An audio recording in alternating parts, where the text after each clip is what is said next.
आविष्कार असतो, आधार असतो. आज तो हक्काचा आधारस्तंभ महाराष्ट्रातल्या लाखो कुटुंबियांना मिळालेला आहे.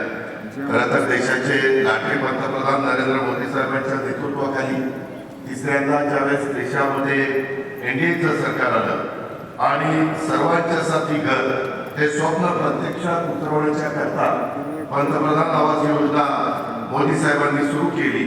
या योजनेअंतर्गत महाराष्ट्रात लाखो लोकांच्या डोक्यावर हक्काचं छप्पर हे येणार आहे. आताही ज्यावेळेस पुरस्कार मंत्री महोदय आणि मुख्यमंत्री महोदय देत होते, आम्ही विचारत होतो कोण आदिवासी भागातून आलेला होता, कोण ग्रामीण भागामध्ये डोंगरी भागातून आलेला होता, कोण बागायती क्षेत्रातून आलेला होता आणि त्यांच्या प्रत्येकाच्या चेहऱ्यावर एक आनंद उसळून पाहत होता. कारण प्रत्येकाला वाटतं की आपलं स्वतःचं एक सुंदर घर असावं आणि ते स्वप्न साकार करण्याच्या करता देशाचे लाडके पंतप्रधानांनी ही गोष्ट मनापासून मनावर घेतली आणि 3 कोटी लोकांना घरं देण्याचं टार्गेट आपल्या देशामध्ये त्यांनी त्या ठिकाणी ठेवलेलं आहे. महाआवास अभियान हे महाराष्ट्र शासनाचं एक अभिनव अशा प्रकारचं पाऊल होतं, ज्यामुळं लाभार्थ्यांना केवळ घरच नाही तर त्या घराच्या बरोबर स्वच्छतागृह, उज्ज्वला गॅस जोडणी, शुद्ध पिण्याचं पाणी, वीज, रस्ता आणि मनरेगा अंतर्गत रोजगार याची सुविधा आपण एकत्र घेऊन लागलेले आहे आणि त्यामुळे घरे सर्वांनी समृद्ध आणि राहण्याजोगं बनलेलं आहे. आज महाआवास अभियान के अंतर्गत आयोजित पुरस्कार समारोह में आप सभी के बीच उपस्थित होकर मुझे अत्यंत प्रसन्नता हो रही है. ये कार्यक्रम केवल पुरस्कार वितरण तक सीमित नहीं है, बल्कि ये ग्राम विकास के क्षेत्र में हमारी सामूहिक सफलता और प्रयासों का उत्सव है. प्रधानमंत्री आवास योजना ग्रामीण के अंतर्गत महाराष्ट्र को केंद्र सरकार द्वारा सन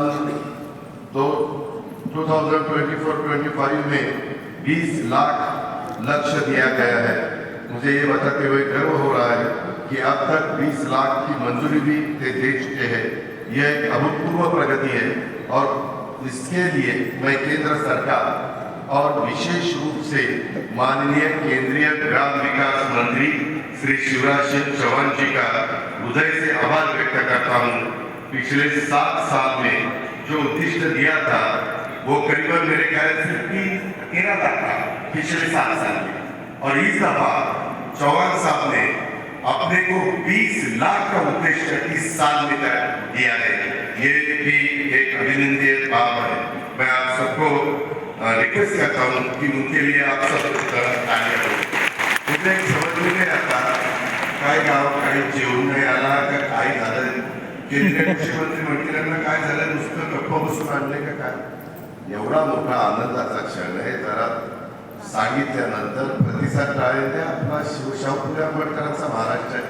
केंद्रीय मंत्र्यांना पण वाटलं पाहिजे हे पद्धतीनं टाळा वाजला त्यांना त्या टाळ्यांतून आपला आकडा अजून वाढवासा वाटला पाहिजे. आणि ते तुमच्या हातात आहे. तुम्ही गप्प बसल्यातून मूग येण्याचं ते बरोबर नाही. मित्रांनो, एकंदरीतच जर हे आकडे बघितले तर हे आकडे 700 देतात आणि त्याच्यातून 14 दिवसाचा कार्यक्रम ज्यावेळेस मुख्यमंत्र्यांनी पहिल्यांदा हातामध्ये घेतला त्यावेळेस प्रत्येकाला उद्दिष्ट दिलेलं होतं आणि त्याच्यामध्ये आमचे जयकुमार घोडेजी असतील, आमचे डवळेजी असतील, आमचे योगेजी असतील, त्या सगळ्यांनी टीमवर्क म्हणून त्या ठिकाणी काम केलं. महाराष्ट्राच्या प्रत्येक जिल्ह्यामध्ये, प्रत्येक तालुक्यामध्ये, प्रत्येक गावामध्ये अनेकांनी त्याच्यामध्ये अंग झोपून ज्याला काम करतात अशा पद्धतीचं काम केलं आणि त्याच्यामुळं हा दिवस आपल्या सगळ्यांना पाहायला मिळाला. आज इथपर्यंत आपल्याला थांबायचं नाही, अजून आपल्याला खूप पुढचा टप्पा त्या ठिकाणी गाठायचा. एकंदरीतच प्रत्येकाला आयुष्यामध्ये अन्न, वस्त्र, निवारा ही मानवाची मूलभूत गरज आहे आणि गरज भागवण्याच्या करता एनडीएचं सरकार, देशाचे प्रधानमंत्री, लोकप्रिय प्रधानमंत्री मोदी साहेब आणि त्यांची सगळी टीम ही त्या बाबतीमध्ये काम करते. एक गोष्ट खरी आहे की अलीकडच्या काळामध्ये अनेकांचं घराचं स्वप्न पूर्ण होईल का नाही अशा प्रकारची शंका येते. खरं तर मधल्या काळामध्ये न्याय व्यवस्थेने विचार केला, विशेषतः माझ्या ज्या गायडन्स त्याच्याबद्दल. परंतु कॅबिनेटमुळे हा विषय ज्यावेळेस आला त्यावेळेस मुख्यमंत्र्यांनी सांगितलं जरी निकाल आलेला असेल तर न्यायालयाचा आपल्याला ऐकावंच लागेल. पण जो आपल्या भारतामध्ये जन्माला आलेला नागरिक आहे त्याला स्वतःचं घर बांधण्याच्या करता जागा नसेल तर कायदा ही जागा देखील त्याला देता येऊ शकते. आणि तशा प्रकारचा क्रांतिकारी निर्णय आपल्या महाराष्ट्रामध्ये आपल्या महायुतीच्या सरकारने घेतला आणि त्याच्यामुळं अनेकांच्या घराचं स्वप्न हे पूर्ण होण्याच्या करता मदत झालेली आहे. मोदी साहेबांचं हे स्वप्न पूर्ण करण्याचं ध्येय समोर ठेवूनच आमची सगळ्यांची वाटचाल सुरू आहे. ग्रामीण महाआवास योजना म्हणजे त्या दिशेने टाकलेलं एक महत्वाचं पाऊल आहे. त्यामुळे ग्रामीण गृहनिर्माण अभियान कुठल्याही परिस्थितीत यशस्वी झालंच पाहिजे अशा प्रकारचा आपला सगळ्यांचा प्रयत्न असला पाहिजे. मी एकंदरीत एक गोष्ट तुम्हाला सांगू इच्छितो की माझ्याकडे मुख्यमंत्र्यांनी वित्त नियोजन खात्याची जबाबदारी दिलेली आहे. घरकुलांची उद्दिष्ट पूर्ती होण्यासाठी केंद्र सरकार त्यांचा जो वाटा असतो हिस्सा असतो तो त्या ठिकाणी देतातच, तिथं कुठली अडचण येत नाही. परंतु राज्य सरकारकडनं देखील हे तुमचं घरांचं स्वप्न पूर्ण होण्यासाठी भरीव प्रमाणावर निधी उपलब्ध करून देण्यात आलेला आहे. आणि इथून पुढे महाआवास अभियान ग्रामीण अंतर्गत राज्यात प्रधानमंत्री आवास योजना ग्रामीण, रामाई आवास योजना, शबरी आवास योजना, पारधी आवास योजना, आदिम विकास योजना, यशवंतराव चव्हाण मुक्त वसाहत योजना, अटल बांधकाम कामगार आवास योजना, पुण्यश्लोक अहिल्यादेवी होळकर आवास योजना, मोदी आवास योजना यासारख्या ग्रामीण गृहनिर्माण योजनांच्यासाठी निधीची कमतरता भासू दिली जाणार नाही अशा प्रकारची खात्री देखील मी आपल्या सगळ्यांना देतो. या प्रकल्पाची गावोगावी वेगाने अंमलबजावणी केली गेली पाहिजे. या अभियानात ग्रामीण गृहनिर्माण क्षेत्राचं कामकाज गतिमान होऊन अनेकांचं घराचं स्वप्न हे साकार झालेलं आहे. ग्रामीण आवास योजनांना गती यावी यासाठी हे अभियान खऱ्या अर्थाने राबवलं जात आहे. आणि आज हा पुरस्कार सोहळा म्हणजे या अभियानाला मिळालेलं त्या महाराष्ट्राचं एक मोठं यश आहे. आज मी पाहत होतो त्या यादीमध्ये कुठले जिल्हे, कुठले तालुके, कुठले गाव आहे, कुठले विभाग आहेत. आणि महाआवास अभियान 2022-23च्या राज्यस्तरीय पुरस्काराचं वितरण करत असताना आम्ही सगळेजण नजर टाकत होतो तर त्यामध्ये प्रधानमंत्री आवास योजना ग्रामीण सर्वोत्कृष्ट विभागाचा पुरस्कार कोकण विभागाला मिळाला. तर राज्य पुरस्कार आवास योजनेचा प्रथम पुरस्कार नाशिक विभागाला मिळाला. सर्वोत्कृष्ट जिल्ह्याचा पहिला पुरस्कार नाशिक विभागातल्या अहिल्यानगर जिल्ह्याला, तर सर्वोत्कृष्ट तालुक्याचा पहिला पुरस्कार माझ्या अहिल्यानगर जिल्ह्यातील पाथर्डी तालुक्याला आणि सर्वोत्कृष्ट गृह संकुलाचा पुरस्कार अहिल्यानगर जिल्ह्यातल्या वांगरी गावचा माझ्या श्रीगोंदा तालुक्याला मिळालेला आहे. त्यामुळे या पुरस्कारावर मोहर ही कोकण विभागाने उठवली असली तरी जोर मात्र नाशिक विभागाचा आहे हे मान्य करावं लागेल. त्याबद्दल मी कोकण विभागाच्या सगळ्या टीमचं आणि माझ्या नाशिक विभागाच्या सगळ्या टीमचं, सगळ्या अधिकारी पदाधिकारी कार्यकर्ते, तिथले लोकप्रतिनिधी सगळ्यांचंच मनापासून अभिनंदन करतो, मनापासून कौतुक करतो. मागच्या 21-22च्या राज्यस्तरीय पुरस्कारावर विदर्भाचं वर्चस्व होतं. प्रधानमंत्री आवास योजना ग्रामीण सर्वोत्कृष्ट विभागाचा पुरस्कार हा नागपूर विभागाला मिळालेला होता. त्याचबरोबर सर्वोत्कृष्ट जिल्हा तालुके, सर्वोत्कृष्ट ग्राम पंचायत, सर्वोत्कृष्ट बहुमजली इमारत, सर्वोत्कृष्ट घरसंकुल अशा प्रत्येक श्रेणी विदर्भाने किंवा एक तरी बक्षीस त्या ठिकाणी जिंकलेलं होतं. माझी आपल्याला विनंती आहे की स्पर्धा निकोप असली पाहिजे, त्याच्यामध्ये सातत्य टिकवा आणि आपल्या सगळ्या विभागांनी पुढच्या वेळेस अधिक जोमाने काम करावं अशा प्रकारची विनंती करतो.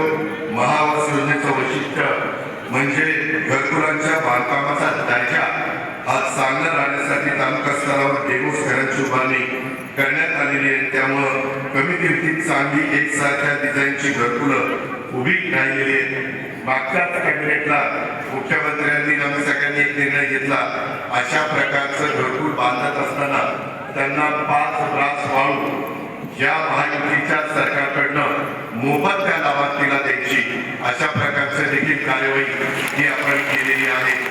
जे काही महायुतीच्या सरकारच्या पाठीशी तुम्ही खूप मोठी ताकद मागच्या निवडणुकीमध्ये मध्ये झालेल्या उभी केलेली आहे आणि त्याच्यामुळे आमचंही माझा कष्टकरी शेतकरी असेल, बळीराजा असेल, आमचा सर्वसामान्य माणूस असेल, तो कुठल्याही जातीचा, पंथाचा, धर्माचा असला तरी गरीब असेल तर त्याला त्याचा हक्क मिळाला पाहिजे, त्याला त्याचा लाभ मिळाला पाहिजे.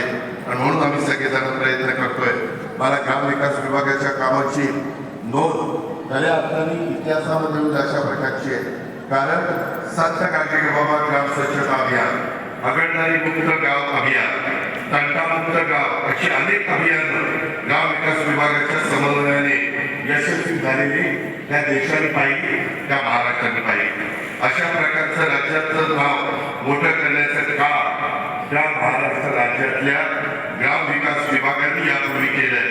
आता राज्यातल्या गरिबांना, बेघरांना हक्काची घरं विक्रमी वेळेमध्ये देण्याचं काम हा आमचा विभाग करतोय.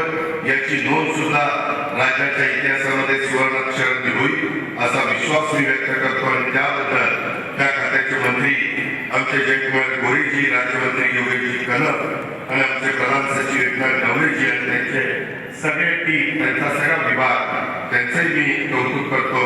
महाआवास त्यांचं अभिनंदन पण करतो. महाआवास अभियानाच्या माध्यमातून नवीन घर मिळालेल्या राज्यातल्या सर्व लाभार्थींचं मी पुन्हा एकदा अभिनंदन करतो. हा उपक्रम यशस्वीपणे राबवल्याबद्दल ज्यांनी ह्याच्यात योगदान दिलं त्यांनाही मी मनपूर्वक धन्यवाद देतो. त्याचबरोबर राज्य व्यवस्थापन कक्ष, ग्रामीण गृहनिर्माण कार्यालय यांनाही मी मनापासून त्यांना धन्यवाद देतो. महाआवास अभियान राज्यस्तरीय स्पर्धेत उल्लेखनीय कामगिरी केलेल्या सर्व विजेत्यांचं मी पुन्हा जाता अभिनंदन करतो. आपल्या सर्वांना पुढील वाटचालीच्या करता शुभेच्छा देतो. आणि ज्यावेळेस देश पातळीवर आढावा घेतला जाते पंतप्रधानांच्या समोर किंवा आमच्या केंद्रीय मंत्र्यांच्या समोर, शिवराज चव्हाण साहेबांच्या समोर, त्यावेळेस जम्मू काश्मीर पासून केरळपर्यंत, तिकडे गुजरात पासून तिकडं वेस्ट बेंगॉल पर्यंत उभा भारत देश समोर ज्यावेळेस ठेवला जाईल त्यावेळेस 3 कोटी घरांचं स्वप्न पूर्ण करण्याच्या करता जर कुठल्या राज्यांनी सर्वाधिक चांगलं काम केलेलं आहे तर त्याच्यामध्ये ते राज्य म्हणजे युगपुरुष छत्रपती शिवाजी महाराजांचं, शाहू फुले आंबेडकरांचं महाराष्ट्र राज्य असलं पाहिजे. अशा पद्धतीचा संकल्प आज आपण घेऊया आणि राहिलेल्या कामाला आपण जोमाने लावूया. त्याबद्दल सर्वांना शुभेच्छा. धन्यवाद. जय हिंद, जय महाराष्ट्र. धन्यवाद पवार साहेब. गेल्या वर्षी 20 लाख घरांचं उद्दिष्ट दिलं होतं आणि आता उरलेलं 10 लाख घरांचं उद्दिष्ट पत्र देण्यात येईल. त्यामुळे पूर्वी झालेल्या सर्व्हेमधील 100% बेघर लाभार्थी यामध्ये समाविष्ट झाले आहेत. इथे अभिमानाने सांगावंसं वाटतं. माननीय